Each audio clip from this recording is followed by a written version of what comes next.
అంటే యేసు క్రీస్తును అతడు ఎలా చూచాడంటే కేవలము ఒక మనుష్యునిగా మొట్టమొదటిగా తాను చూడటం జరిగింది.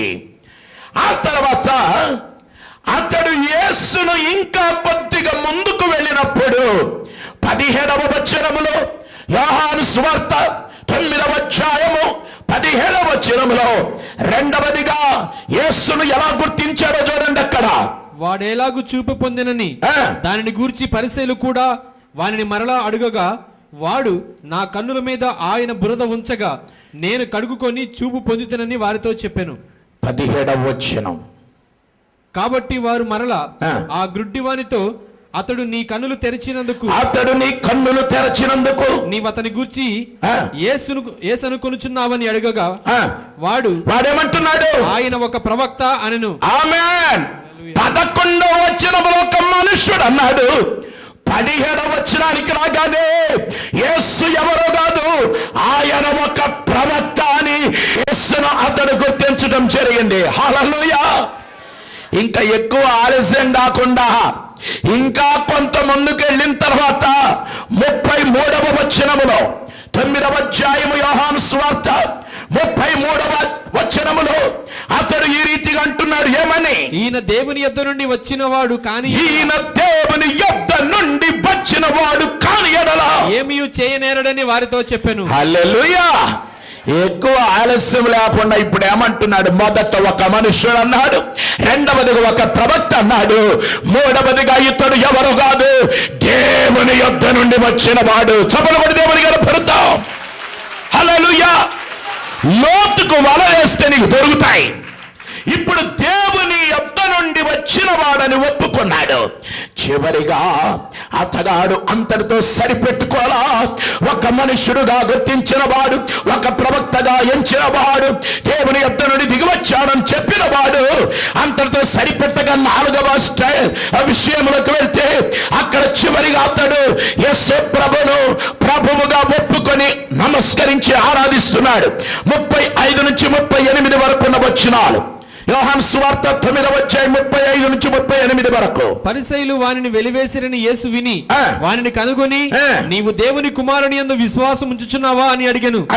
అందుకు వాడు, ప్రభువా, నేను ఆయన యందు విశ్వాసం ఉంచుటకు ఆయన ఎవడని అడగగా, యేసు, నీవు ఆయనను చూచుచున్నావు, నీతో మాట్లాడుచున్నవాడు ఆయనే అనను.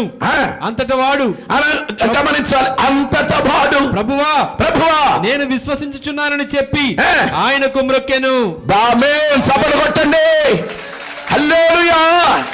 లాస్ట్ అండ్ ఫైనల్ గా ఒకప్పుడు మనుష్యుడుగా అన్నవాడు, ప్రవక్తగా ఎంచినవాడు, దేవుని యొద్ద నుండి దిగి వచ్చాడని చెప్పినవాడు ఇప్పుడు ఏం చేశాడంటే యేసును, ఆ యొక్క పుట్టుగుడ్డి వాడు స్వస్థత పొందుకొని ఆయనను ఆరాధిస్తున్నాడు. దేవునికి స్తోత్రం కలుగునుగాక.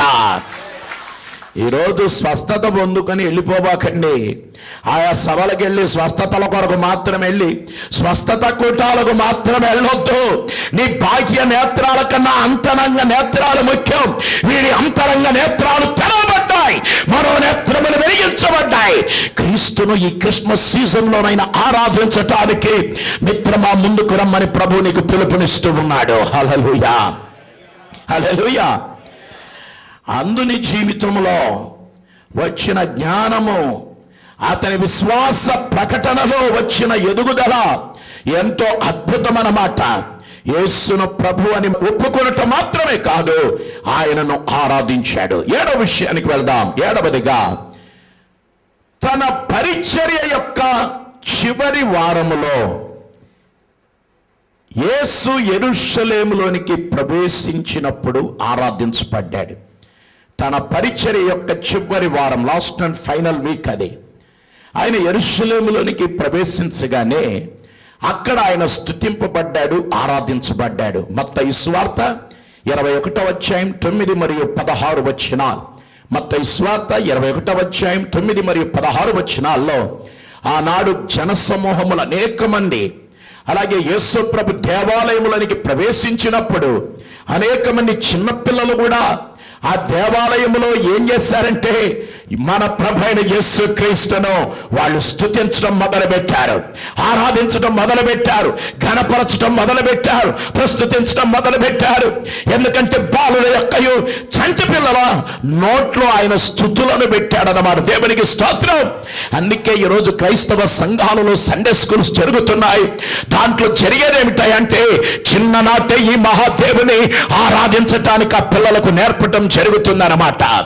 ఇకపోతే 8వ విషయానికి మనం వెళదాం. 8వదిగా పునరుత్థాన అనంతరము యేసు శిష్యులకు మరికొంతమందికి ఆయన ప్రత్యక్షమైనప్పుడు వాళ్ళు ఆరాధించడం జరిగింది. మళ్ళీ చెప్తున్నాను, పునరుత్థాన అనంతరము యేసు ప్రభు శిష్యులకు అలాగే ఆయన మరికొంతమందికి ప్రత్యక్షమైనప్పుడు ఆయన ఏం చేశారంటే ఆరాధించడం జరిగింది. శిష్యులు యేసును ఆరాధించారు. 11 మంది శిష్యులు అలాగే యేసు వారికి చెప్పిన గలిలయలోని కొండకు వెళ్ళారు. వాళ్ళు యేసు ప్రభును చూడగానే వాళ్ళందరూ ఏం చేశారంటే ఆయనను ఆరాధించడం జరిగింది. మత్తయి సువార్త 28వ అధ్యాయం 16-17 వచనాలు. మత్తయి సువార్త 28వ అధ్యాయము 16-17 వచనాలలో వాళ్ళందరూ ప్రభువును అక్కడ ఆరాధించారు. పునరుత్థానానంతరము తిరిగి లేచిన యేసు ప్రభును ఆ శిష్యత్రయం అందరూ వాళ్ళు ఆరాధించడం జరిగింది. ఎందుకంటే యేసు మరణమును మరణింపజేసి మృత్యుంజయుడై 3వ దినాన తిరిగి లేచాడు. అందుకే యేసు ఆరాధనకు యోగ్యుడై ఉన్నాడన్నమాట. అలాగే 9వ విషయంలోకి వెళదాం. 9వదిగా యేసు పరలోకమునకు ఆరోహణకు ముందుగా శిష్యులను ఆయన అనుచరులను యేసును ఆరాధించడం జరిగింది. అలాగే యేసు ప్రభు పరలోకానికి ఆరోహణుడుకు ముందుగా ఆ శిష్యులు అలాగే ఆయన అనుచరులు ఏం చేశారంటే యేసును ఆరాధించారు. లూకా సువార్త 24వ అధ్యాయం 52వ వచనం. లూకా సువార్త 24వ అధ్యాయము 52వ వచనములో కనబడుతుంది. ఆయన ఆరోహణై వెళ్ళక ముందుగా వాళ్ళందరూ యేసు ప్రభు దగ్గరికి వచ్చి ఆయన ఏం చేశారంటే ఆరాధించడం జరిగిందనమాట. యేసు ఆరాధనకు యోగ్యుడని వాళ్ళకి అర్థమైంది. అందుకే ఇదిగో నేను మీ కొరకు స్థలము సిద్ధపరచ వెళ్ళుచున్నాను, నేను స్థలములో మీరును ఉండులాగున నేను మరలా వస్తానని చెప్పిన ఆ యేసును శిష్యత్రయము అలాగే యేసయ్య యొక్క అనుచరులు ఆరాధించడం జరిగింది. దేవునికి స్తోత్రం కలుగును గాక. అలాగే 10వదిగా దేవదూతలందరూ ఆ యేసును ఆరాధిస్తున్నారు. కోట్ల దేవదూతలు ఉన్నారు. ఆ దేవదూతలందరూ యేసు ప్రభువును ఆరాధిస్తున్నారు. ఒక దేవదూత శక్తి 1,85,000 మందిని చంపగలిగిన శక్తి ఒక్క దేవదూతకు ఉంది. అలాంటి కోట్ల దేవదూతలు ఉన్నారు. వాళ్ళందరూ ఏం చేస్తున్నారంటే యేసు ప్రభువును ఆరాధన చేస్తున్నారన్నమాట. యేసు మొట్టమొదటిగా ఈ భూమి మీదకి వచ్చినప్పుడు అలాగే రెండవదిగా ఆయన మరలా రాబోతున్నాడు. ఆయనను వాళ్ళు ఏం చేస్తున్నారంటే ఆరాధిస్తున్నారు. హెబ్రీ పత్రిక 1వ అధ్యాయం 6వ వచనం. హెబ్రీ పత్రిక 1వ అధ్యాయం 6వ వచనం. దేవదూతలందరిచే ఆరాధించబడుచున్నవాడు, నిత్యము కొనియాడబడుచున్నవాడు, నిత్యము మహిమపరచబడుచున్నవాడు, నిత్యము పొగడబడుచున్నటువంటి వాడే ప్రభువైన యేసుక్రీస్తు అయి ఉన్నాడు. 11వ విషయానికి వెళ్దాం.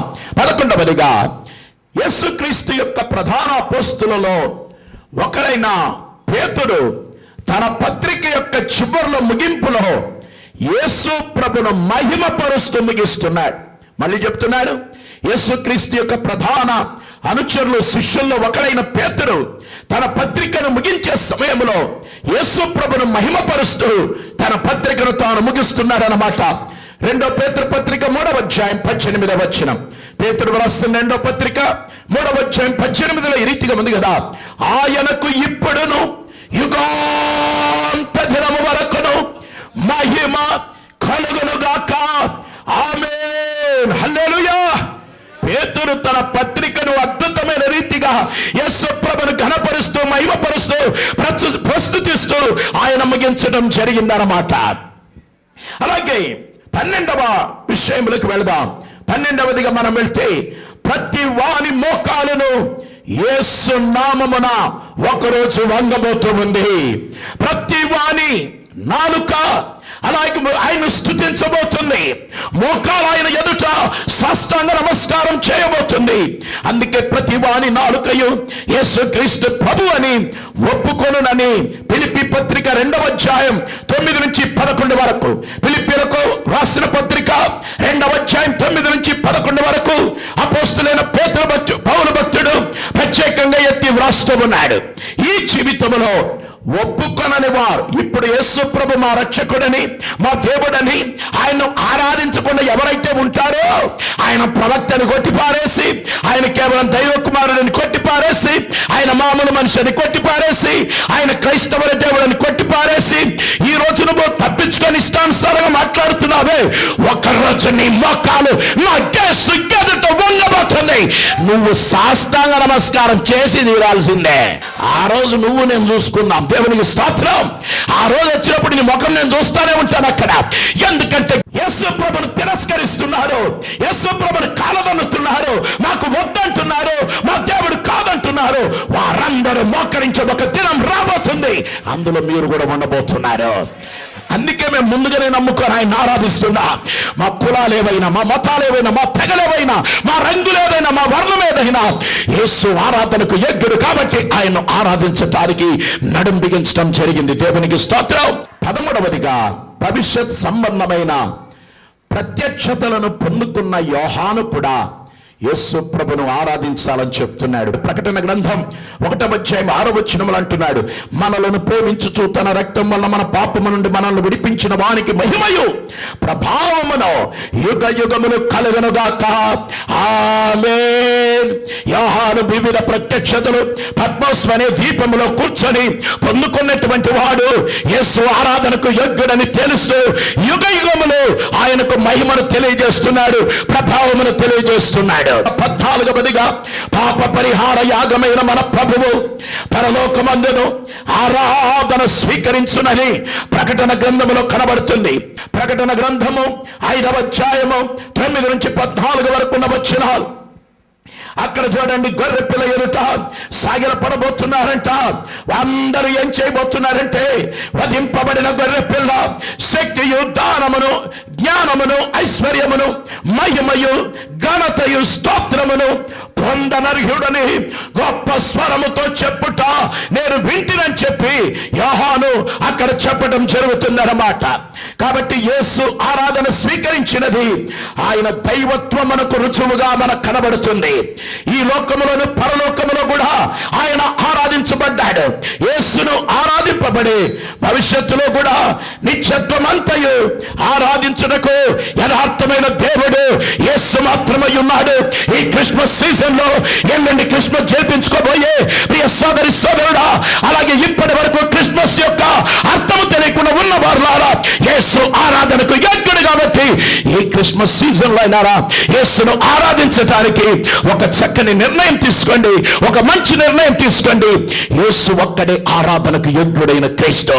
ఆ యోగ్యుడైన క్రీస్తును, ఆరాధనకు యోగ్యుడైన క్రీస్తును ఆరాధిద్దాం, నమస్కరిద్దాం, పూజిద్దాం, సేవిద్దాం, ఆయన కొరకు జీవిద్దాం. దయగలిగిన మా తండ్రి, ఈ క్రిస్మస్ సీజన్ లో ఇదిగో ప్రభువా, ఆరాధనకు యోగ్యుడైన క్రీస్తుని గురించి 2 వారాలు మేము విన్నాం. మిమ్మల్ని యోగ్యతను గుర్తించి ఆరాధించే నీ కృపని ప్రజలకు దయచేయమని యేసు దివ్య నామములో వేడుకొనుచున్నాం తండ్రి. ఆమేన్. మీకందరికీ ప్రభువైన యేసుక్రీస్తు పేరిట మా agape gospel prayer temple ministries తరపున క్రిస్మస్ మరియు నూతన సంవత్సర శుభాకాంక్షలు తెలియజేస్తున్నాం. దేవుడు మిమ్మల్ని వర్ధిల్ల చేయునుగాక. క్రీస్తునే ఆరాధించండి. God bless you. మీ ప్రార్థన అవసరతలకై మమ్మలను సంప్రదించవలసిన మా చిరునామా పాస్టర్ పిటి వర్గీస్, ప్రేమ సువార్త ప్రార్థనా మందిరం, Bhanunagar, Vijayawada. Phone number 0866253792. Cell numbers 9492883377 మరియు 9493883377.